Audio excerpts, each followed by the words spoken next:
Hey everyone, and welcome. Today, we're going to dive into something really cool.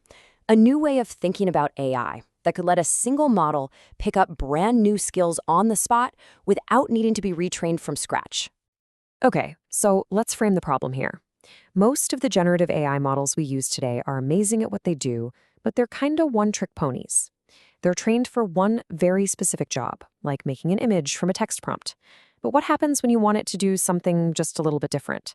Well, usually, you have to go back to the drawing board and retrain the whole thing, which takes a ton of time and money.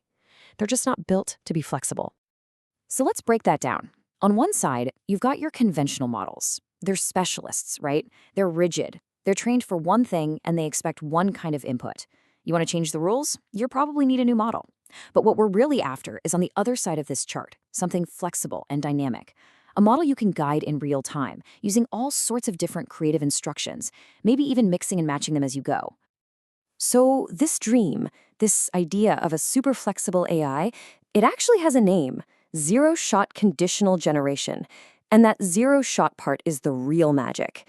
It means the model can take on a completely new task with literally zero new training examples. This is the ultimate goal for AI flexibility. So what is zero-shot conditional generation, or ZSCG, exactly? Well, it's the ability to basically steer a model while it's in the middle of creating something, using some kind of external guide. Now, people have tried this before, for sure, but the older methods were pretty limited, or they had to rely on these really complicated, heavy-duty calculations, gradients, to make it all work. All right, so this brings us to something new. It's a model called a Discrete Distribution Network, or DDN for short, and it tackles this whole problem from a totally different angle. The philosophy behind a DDN is actually pretty simple and really clever. Instead of trying to generate one single perfect output right from the get-go, the network just generates a bunch of possibilities all at once. It's like AI brainstorming. It throws a bunch of ideas out there, and then another part of the system looks at them and goes, okay, that one's the best starting point. Let's build on that. And this right here breaks down exactly how that works. It's all about step-by-step refinement. So step one, it kicks things off by generating a handful of pretty rough options. Then this thing called a sampler comes in and picks the best one out of that bunch. That choice then becomes the new starting point, or the condition for the very next layer. And that layer then generates a new set of more detailed options. This just keeps repeating, getting more and more refined with every single step. Okay, so how does this whole setup, this step-by-step process, actually unlock that zero-shot magic? Well, the secret sauce, the real genius, is in that sampler component. It all comes down to how it decides which option is the best. So, when the DDN is first being trained, its sampler has a really straightforward job. It's just a guided sampler. It looks at the bunch of options the network creates, compares them to the actual training image, and just picks the one that's mathematically the closest match. You can think of it as just a simple, how similar is this score. Its only goal in life is to get really, really good at making a perfect copy of the training data. That's it. And here is the crucial part. When you want to do a zero-shot task, you just unplug that original sampler and you plug in a new one, a conditional guided sampler. And this new sampler, it could not care less about the original training images. Its decision logic comes from a completely different external model, like bringing in an outside expert. This expert doesn't change the DDN at all. It just looks at the options the DDN keeps generating and says, that one, pick that one. It best matches the new thing I'm looking for. And that is the key breakthrough right there, because you're just swapping out this one little decision maker that DDN doesn't need all those complicated gradient calculations to be guided. This means your external guide can be a total black box. You don't need to know how it works inside, you just need its final opinion. As the quote here says, this is a first, and it just unlocks a whole new level of versatility. All right, enough theory. Let's see what this thing can actually do.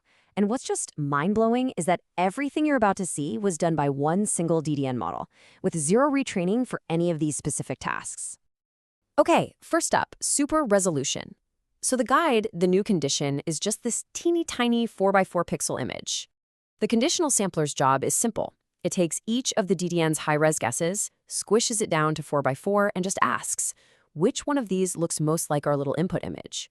And guided only by that simple rule, the DDN just keeps filling in all the realistic, high-res details, step by step. Okay, now this is really cool. Text to image. So here, the guide we plug in is Clip, which, as you might know, is a totally separate AI that's amazing at connecting words and pictures.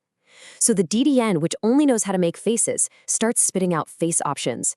And at every single step, Clip looks at them and tells the sampler, hey, pick the one that's giving me the strongest sunglasses vibe.